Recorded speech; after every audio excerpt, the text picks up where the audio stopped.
O siya. Okay, next topic tayo, Absat. Next topic tayo, Nagkamote.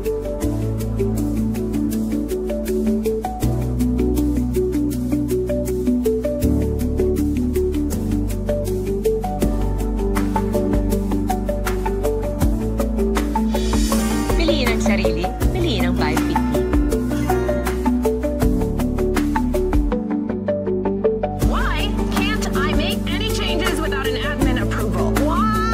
Monday.com's intuitive work management.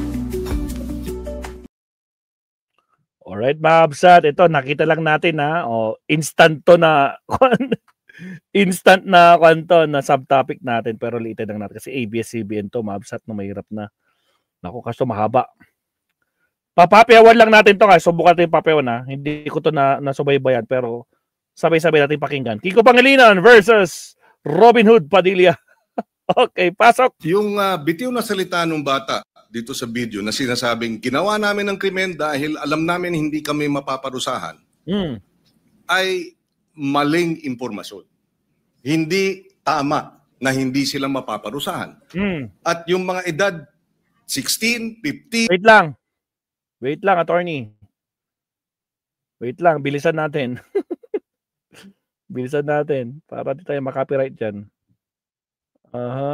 Playback speed, bilisan natin.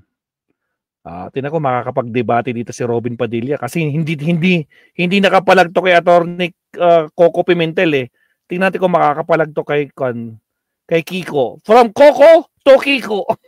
Pasok. Oops, nawala. Kiko, pasok. Oo, minor de edad, pero maliwanag sa batas na maaari silang litisin bilang mga nasa hustong gulang na kapag napatunayan na meron silang discernment. At ang katunayan niyan, yung magwad killings, dahil sila ay menor de edad nung naganap, pero sila ay 16 at 17. Maapsad, ito yung gustong gawing batas ni Robin Hood. 12 years old or 13 years old ba yung nabanggit niya? Basta 12. Gusto niya, pwede nang managot daw yung 12 years old. Ano yung 12 years old? Grade 6? O sige, pagkikita natin. Sige, tuloy. Sila ay nilitis bilang mga nasa hustong gulang at sila ay nakakulong ngayon. In other words, hindi tama yung sinasabi na dahil minor de edad, hindi pwedeng parusahan.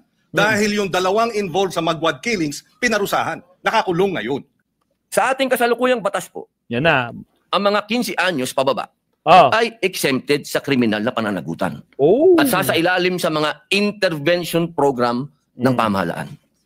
Samantalang may edad na higit sa 15 taon gulang, ngunit hindi lalampas ng 18 taong gulang, ay hindi rin pananagutin. Maliban na lamang kung siya ay kumilos ng may sapat na pag-unawa o discernment. Batid ko din po na naglabas na ang ating kataas-taasang hukuman ng mga panuntunan sa pagdetermina kung ang child in conflict with the law ay umakto ng may discernment. Ayon po sa Supreme Court, ang discernment ay tumutukoy sa kakayahan ng isang bata sa oras ng pagkakasala na maunawaan ang pagkakaiba ng tama at mali. Kasama rin dito ang kakayahan ng minor de edad na malaman ang kahinatnan ng pagkakasala. Nakasaad din po sa Juvenile Justice and Welfare Act ang mga batang may edad higit sa 12 hanggang 15 taong gulang na mapatunayang nagsagawa ng mga seryosong paglabag sa batas ay ituturing lamang ng neglected child at ipapasok sa pasilidad ng Intensive Juvenile Intervention and Support Center o tinatawag na Bahay Pag-asa. Ginoong Tagapangulo, saganang akin lamang po naman, baka po napapanahon na upang muli nating bisitahin ang mga umiiral na batas tungkol po sa kriminal na pananagutan ng mga kabataan. Baka po ito ang panahon na upang magkaroon ng mas naaangkop na kahinatnan o consequences ang kanilang mga aksyon sa pamamagitan ng sistema ng hustisya sa ating lipunan. Batid ko po na iba't iba ang magiging reaksyon dito, subalit sa tingin ko ay kailangan na nating suriin ang pagbababa ng edad ng kriminal sa pananagutan hanggang 10 taong gulang po. Dating sa ano daw? Akala ko ba 12? Tapos ngayon 10 taon? Isa pa nga, nagkamali yata ako ng dinig. Isa pa nga. 10 years old, ano yun? Grade 4? Subalit sa tingin ko ay kailangan na nating suriin ang pagbababa ng edad ng kriminal sa pananagutan hanggang 10 taong gulang po. 10 talaga mga kakabsat. Tragis ka, Robin Hood. Agoy, Robin Hood. Doon na nga lang sa 12, dami nagre-reklamo. Tapos gagawin mo pang 10. Okay ka lang? Robin Hood. Nabalitaan mo ba po yung Chongke sa Senado? Ayun nga, katatapos lang. Nabalitaan mo na po. Ayun nga, katatapos lang. Macaroons. Kakatapik ko lang. Katatapos lang. Bago ko pinasok itong kay Robin Hood. Katatapos lang. Nasa second ko na kami. Second subtopic na. First subtopic ko yun. Yun yung magiging first premiere ko bukas. Yun yung naririnig ko kahapon. Sabi, safe ang Davao City, may pogo. Yes, talaga. Wesley Bateo. Safe sila dyan. Nako po. Hindi pa naman matured yung 10 years old. Naman, LD Channel. Pero according kay Robin, yun ang gusto niya mangyari. Di ba? Hayop talaga. O sige, tuloy. Pagbaba ng edad ng kriminal sa pananagutan hanggang 10 taong gulang po. Pagdating sa karumal-dumal na krimen. Inuulit ko po. Kasi marami po akong nabasa, marami pong nagsalita, marami pong nagkwento, na lahat daw po ay in general, gusto ko daw po makulong ng mga bata. Hindi po. Alam niyo po mga kababayan, kung meron pong isang nakakaintindi patungkol sa criminal mind, wala na po sigurong gagaling pa sa akin dito dahil ex-convict ako eh. Hindi ko po yung pinagyayabang. Pero ito pong sinasabi ko ay karanasan ko. Hindi ko po ito nabasa sa libro, hindi ko po ito natutuhan sa teacher, hindi ko po ito na kausap lang ang isang tao o 2 tao. Iba naman yung nakulong ka. Nung nakulong ka, adult ka na noon. Pero itong mga 10 years old, ang layo ng comparison mo, Binoy. Amote ka. Tao, ako po ay nakulong mismo sa populasyon ng bilangguan. Marami din pong nakulong dyan, pero hindi naman nakulong sa bilangguan talaga. Nakasama ka sa populasyon. Ikaw mismo ang nandun. Nakikita mo yung mga tao, 24 hours, 7 days a week, kasama mo ang mga bilanggo.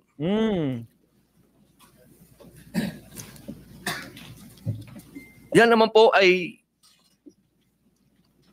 kasabihan na dito sa atin. Experience is the best teacher. Naman. La IA está creando una generación de vagos. Así de claro. Nako po, okay. Nangangamoy marijuana sa Senado. Putragis na yan. No? Wait lang, mahaba yung kanyang Ang haba naman ito. Ayan. Robin, okay ka pa ba? The main author of the Juvenile Delinquency Act, Senator Pangilinan. Ginoong Pangulo, bago po umpisa si Senator Kiko, gusto ko lamang po siyang batiin at sana po ang chairman ng Constitutional Amendments Division. Dapat lang. Dapat lang. Doon talaga may alam sa batas talaga. Da? May kaalaman sa batas. Hindi yung nagmamagaling sa batas. Maraming salamat din sa dating chairman ng Constitutional Amendments Committee. Magandang araw sa kanila lahat. Kung maaari po bang magtanong ng ilang mga katanungan sa ating nagbigay ng kanyang privilege. Opo. Unang-una, nagpapasalamat tayo na ito'y naisiwalat ng ating kasamahan sa Senado, yung usapin ng Juvenile Justice Welfare Law of 2006 and amended noong 2013. Una sa lahat, tayo ay nakikiisa sa kanya sa usapin ng pangangailangan ng hustisya, lalo na sa mga naging biktima ng mga krimen o kaya mga kilos ng mga kabataang nasasangkot o minor de edad na nasasangkot sa criminal activities. Tama lang na dapat ang mga nagkasala ay nananagot. At marahil ay maraming kinakailangan ding liwanagin o linawin sa usapin nung ano nga ba ang tunay na mga probisyon o tunay na mga posibleng mga pag-implementa ng batas at ikumpara ito dun sa mga hindi tama o kaya disinformation. Unang-una sa lahat, hindi po tama at hindi ito naaayon sa batas na walang pananagutan ang kabataan na nagkakasala. Number 1. Number 2, hindi rin tama na ang nagkasala sa batas na menor de edad ay dapat pakawalan. Number 3, hindi rin tama na kapag ikaw ay below 15 at up to 9 years old at ikaw ay nagkasala, ay dapat kang pakawalan. Maliwanag. Noong 2006 na ipasa yung batas, nakita ang ilang mga naging problema sa implementasyon ng batas. Kaya noong 2013, ito ay inamendahan under the chairmanship then of now Senate President Chis Escudero. He was the chairperson of the Senate Committee on Justice. Ngayon, siguro isang tanong. Ang unang tanong, maaari bang masabi na oo, may kakulangan ng batas, ngunit mas marami ang kakulangan sa implementasyon kaysa sa batas mismo? Una po, linawin ko po sa ating kaibigan, Senator Kiko Pangilinan, wala po akong sinabi na kulang ang batas. Ang sabi ko po ay napakaganda ng batas na ito. Hindi lang po siya napapanahon ngayon. Sa pangalawang tanong po, totoo po yan, sa maiksing panahon ko po dito sa Senado, napakadami pong magagandang batas. Sobrang gagandang batas, hindi po talaga na-implement. Hindi lang po sa usapin na ito. Kung usapin lang ng agrikultura, number 1 na yun. Public information, number 2 na yun. Pero ito pong tanong niyo po, totoo po yan. Implementasyon ang kulang. Pero alam niyo naman po sa buhay ng... Ito lang po, opinion ko lang po ito. No? Dahil ako po ay hindi ko naman po itinatago na tayo po galing dyan sa ganyang klaseng buhay. Yung mga ganito po kasi, alam nyo, minsan iisipin natin ang mga kriminal bobo, kriminal tanga, kriminal walang isip. Gusto ko... pati yung mga senador. Hindi alam kung tama ba. Ganun ba yun, Binoy? Kung sabihin sa inyo, nagkakamali po tayo. Yan ho ang mga pinaka may brilliant mind. Ano? Kung gusto nilang gumawa ng krimen at gusto nilang gamitin po talaga yung mga bata, talaga pong magagamit po nila. Kaya ulitin ko po, Senator Kiko, wala po akong nakitang hindi maganda sa batas po ninyo. Ako po'y naniniwala dito sa batas po ninyo. Kaya lang po, kailangan po natin mag-adjust po sa panahon po ngayon. Maraming salamat sa paliwanag at sa kasagutan. Kanina nabanggit nung in-interview na kabataan na kaya nila ginawa yung batas, yung kriminalidad. Kaya sila gumawa ng krimen ay dahil hindi sila mapaparusahan. Tama yun, hindi ba? Tama yung yung bitiw na salita. Tama ba yun sa ilalim ng batas na pag sila gumawa ng kriminalidad o krimen ay hindi sila mapaparusahan? Sa usapin po, kasi ganito po yan, napakaganda po nung inyo pong katanungan. Ang bata kasi, kahit... Puro napakaganda. Ang mga pinasabi po, wala ka na pa ibang masabi, Robin. Kasi, lalahatin ko na po, Kasi ganito yan Pagka sinabi mong pananagutan, ang kaduktong po nun, dapat may parusa. Kasi kung pananagutan, oo, may pananagutan. Sinabihan siya, ginawa mo yan. Kaya ganito muna mangyayari sa'yo, dadaling ka muna dito sa bahay. Sabihin mo kay Sarah yan. Sabihin mo kay Sarah yan. Yung pananagutan na yan. Dadaan ka dito sa matinding intensive na masasabi nating psychological and moral and lahat na po, sabihin natin. Alam niyo po, Senator Kiko, sa 3 years and a half ko po sa Bilibid, hindi ko naman po nila lahat, Pero wala na pong pinakamagagaling na artista kundi kriminal. Kapag kaharap niyo po yan, lahat ng drama, lahat na po, sabihin niyo po, lahat ng kalungkutan, lahat ng pinagdadaanan niya, sasabihin sa inyo. Pero pag talikod po ng nag-i-interview dyan, halimbawa ng empleyado, sabihin gwardiya, o ng probation officer, pag talikod po nun, pagbalik niyo sa selda, bubuksan yung wallet niya, papakita sa iyo yung dyaryo, itong pinatay ko, pare. Ganyan po ang criminal mind. Hindi ko naman po inilalahat. Pero pagka sinabi po natin kasi ng pananagutan, dapat nagbabayad ka ng kasalanan, hindi lang binasa sa iyo. Hindi yung parang gumawa ka ng isang karumal-dumal na krimen, ito po nakita ko po ito dahil ako po ay kagyat na pumunta sa Camarines Norte nung ni-rape nila yung batang ano po ito Senator Kiko magkakaibigan po ito. Yung babae ni-rape nila, binidyo nila, lahat pinatay, lahat po binidyo hanggang naagnas yung bata, binidyo. Pagdating po, kasama po ako doon, nung dinala po doon sa Bahay Pag-asa, ang sabi ng bata, hahantingin ko kayo. Sabi doon sa mga, papatayin ko kayo. Sabi doon sa mga pulis. Ilang taon yung batang yun? 13 po. At ilang taon yung, grupo sila, hindi ba? Grupo po. 13, 15, yung isa po, 16. Yung bata pong ni-rape nila, 13 din. Yes. Okay. Kaya ako tinatanong yun, dahil yung bitiw na salita ng bata dito sa video na sinasabing ginawa namin ng krimen dahil alam namin hindi kami mapaparusahan ay maling impormasyon. Hindi tama na hindi sila mapaparusahan. At yung mga edad 16, 15, oo, menor de edad, pero maliwanag sa batas na maaari silang litisin bilang mga nasa hustong gulang na kapag napatunayan na meron silang discernment. At ang katunayan niyan, yung magwad killings, dahil sila ay menor de edad nung naganap, pero sila ay 16 at 17, sila ay nilitis bilang mga nasa hustong gulang at sila ay nakakulong ngayon. In other words, hindi tama yung sinasabi na dahil menor de edad, hindi pwedeng parusahan. Dahil yung dalawang involved sa magwad killings, pinarusahan. Nakakulong ngayon. Yun ang puntong isa. Ayaw nating mangyari ang mga ito. Dapat lang mabigyan ng hustisya ang mga biktima ng karumal-dumal na krimen na galing sa menor de edad. Subalit hindi tama pag sinabing kapag menor de edad dapat pakawalan, number one, dahil pag pinakawalan yan, labag sa batas yan, at dapat parusahan yung mga nagpapakawala ng mga menor de edad na nagkasala. Yan ang batas. Iba ang batas, iba naman ang implementasyon. Yung nagsasabi namang pinakikita yung birth certificate, may pananagutan din ang mga magulang sa ilalim ng batas. At yung mga nagsasabing ginagamit ng mga bata, may pananagutan din sa nasabing batas. In fact, ang parusa dun sa mga gumagamit ay yung maximum na maaaring maging parusa dun sa krimen na isinagawa ng mga bata at ginamit ng mga sindikato. Ito'y madaling sabihin. Parusahan yung bata, ginagamit ng mga sindikato. Bakit? Bakit ano? Wait lang. Nabitin tayo doon, ano nilang? Long-lasting bango ng Del. Wait lang, mga kapsat. Hindi habulin yung mga sindikato.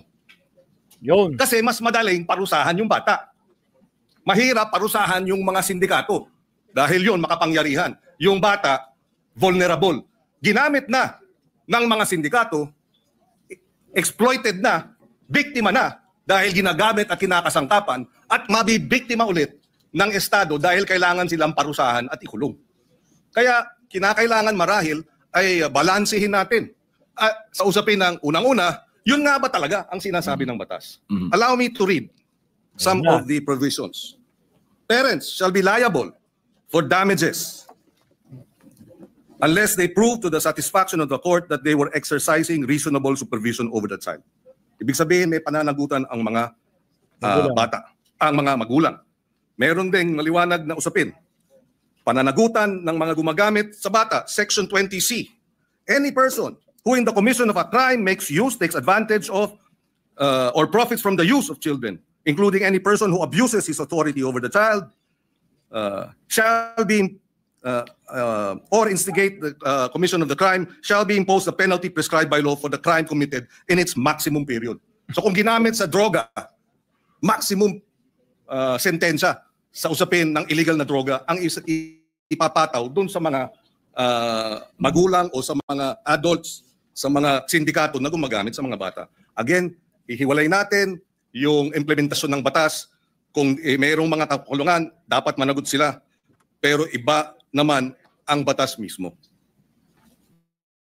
Opo, katulad po ng sinabi ko kanina, wala po akong nakitang hindi maganda po sa batas po na ginawa po ninyo. Sa umpisa pa lang po ng aking talumpati, ay yan na po kagad.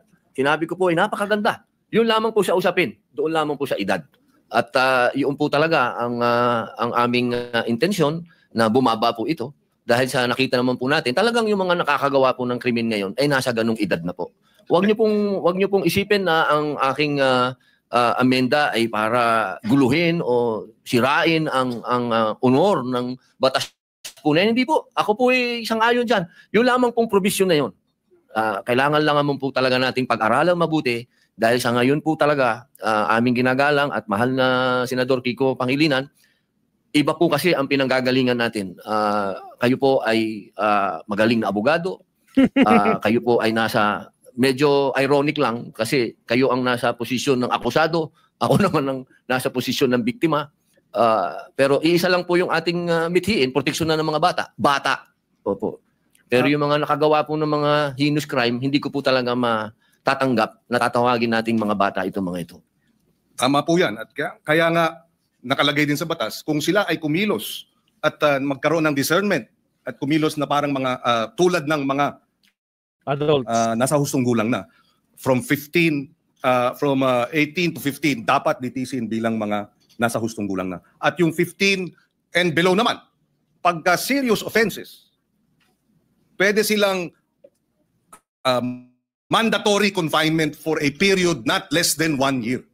Ibig sabihin, sila ay involuntarily confined for a period of not less than 1 year. So hindi tama pag nagkasala ng rape, ng homicide, ang mga minor de edad ng edad ay 15 and below, sinasabi ng batas, mandatory confinement of not less than 1 year. Pwedeng maging 2 years, pwedeng maging 3 years, depende sa magiging pasya ng hukom. Pero hindi tama na sabihin, pagka 15, 14, 13, 12, nag-rape, dapat pakawalan. Labag sa batas yun. Ngayon, nais ko rin ipaliwanag at ilagay sa records po natin, narito si Senator Sherwin Gatchalian. Nung siya ay mayor, full implementation ng Juvenile Justice Welfare Law ang kanyang inimplementa. At naalala ko na 70%, if I remember right, nung mga nabigyan ng pangalawang pagkakataon dahil nagkasala na diversion program ay nanumbalik sa normal na buhay at nagkaroon na ng maayos na pamumuhay. In other words, nais din natin malaman pagdating sa committee hearing, dito sa batas na ito, ilan ang mga nakinabang at nagkaroon ng pangalawang pagkakataon at nagbago ng buhay. Dahil yun naman ang kabila nung sinasabing benepisyo at kahalagahan ng batas na ito. Dahil kung wala ang batas na ito, lahat ng mga nagkasala, diretso sa kulungan kahit 9 years old at isasama sa mga hardened criminals. Pero dahil sa batas na ito, hindi na hinahalo sa hardened criminals, sila ay inilagay sa isang diversion program. And Senator Win Gatchalian, in fact, I remember during the debates in his first term, was supportive of adding budgetary support for the full implementation of this law. Kaya we welcome this opportunity to debate this dahil dalawa ang punto rito. Merong mga biktima na dapat talagang tugunan at bigyan ng suporta dahil sila ay biktima ng mga nagkasalang minor de edad. In fact, on record, may pananagutan ang DSWD sa mga pamilya ng biktima. Nakalagay yan sa batas na kinakailangan bigyan ng assistance, counseling ng DSWD ang pamilya, kamag-anakan ng mga naging biktima ng karumal-dumal na krimen at iba pang mga kriminalidad na kilos ng mga minor de edad. And therefore, we welcome this opportunity na magkaroon talaga ng diskusyon, makita ang maganda sa batas, makita ang kakulangan sa implementasyon, at tingnan din natin itong usapin ng lowering of the age. Ako, ang punto ko, palagay ko, masyadong mababa ang 10 years old. Although even if you're 10 years old, again, uulitin ko, at ikaw ay nag-commit ng rape, minimum 1 year mandatory confinement. Pwedeng ma-extend dahil yan naman ang sinasabi ng batas. Ako po ay naliligayahan sapagkat kayo po ay bukas debate at pagdiskusyonan. Yan naman po yung lagi naman natin dito yan sa Senado. Tayo'y open sa kahit anong amendment, sa kahit anong gusto nyo pong gawin. Ang kailangan lang po natin talaga, katulad po nung sinabi ng aking talumpati kanina, kailangan po itong marinig, kailangan itong pag-usapan, kailangan ang mga biktima ay marinig din sa komite. Kung ito po ay pag-uusapan na sa komite ni Senator Alan Peter Cayetano, mas maganda din po na marinig din sila. Alam nyo, mahal na kaibigan, Senador Kiko Pangilinan. Tragis ka, Binoy. Wait lang tragis to. Mahaba pa ba ito? Nako, mahaba pa mabasa to. Pati na yung absat, no? So, ito po yung debate nila. So, nakakabinay. Paano na yan? Agoy. Ay, may kaaway ba kayo dyan? Ba't parang may kaaway kayo dyan? Parang may kaaway si sino to? Si Macaron, saka si sino ba kaaway nyo? Nayomichi, sino kaaway nyo dyan? May garapata bang nakapasok? Meron ba? May umiiyak bang garapata dyan at may kaaway yata kayo dyan? 8 lang. So, ayan mga kabsat. Agoy, Robin Hood. Mga kabsat, gusto ni Robin Hood, 10 years old daw mga kabsat. Parusahan na daw yung 10 years old. No? Na nagkasala mga kabsat eh. According to him, pwede daw kasuhan. Hindi pwede na daw pwede nang managot itong 10 years old na to. Tragis. Dapat dito po tragis. Anak ko po. Ilang taon pa lang yun. Ilang grade pa lang yun. Grade 4 Grade 4 mga kabsat. Pero tanong mo kung wala pang sa tamang kwan yan. Tamang pag-iisip yan. No? Naglalaro-laro pa lang yan. Pero gusto ni Robin, 10 years old mga kabsat. Nung una 12 years old nga eh. Ngayon 10 years old na. Updated na 10 years old na anak ng kamote. Robin, sunog kay Kiko. Hindi lang sunog kay Kiko, pati kay Coco sunog yan. 'Di ba? Hindi nga niya hindi niya ma-defend yung batas na gusto niya mangyari ni Robin Hood, 'di ba noon? Kaya payang-paya na naman siya, hindi niya ma-explain. O siya. Okay, puntahan nga natin si Attorney Claire, mabsat. Naka-live siya ngayon. Ito yung isa sa mga subtopic natin, pero tinatopic na Attorney Claire, nagulat ako. Tungkol kay Lacson to. Lacson tsaka Lacson, tsaka si Senator Risa. Ayan. Siyempre, alam niyo na kung sinong kon dyan, no? So, silipin natin to. Punta natin sa Attorney Claire, mabsat. So, sobrang haba nito, malamang kanto.